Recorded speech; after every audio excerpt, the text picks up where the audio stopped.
طبيعية وحاجة عادية جدا. مرتضى منصور وشتيمة للكل وتهديد وزير الشباب والرياضة، وإبراهيم سعيد يطلع يرد عليه، والمسلسل اللي احنا عايشين فيه ليل نهار صبح بالليل في أي وقت يا باشا.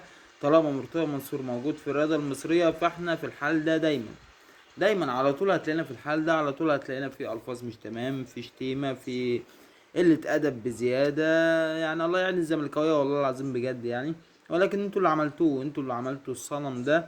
حاجة كبيرة قوي. انتوا اللي عليتوا اسم مرتضى منصور بالجامد يعني، وقعدتوا تركبوه عليكم، وهو الزعيم وهو الاسد وهو. ودي هو دلوقتي بيدمر في النادي، بيقول لك يلا رجعوا له فلوسي.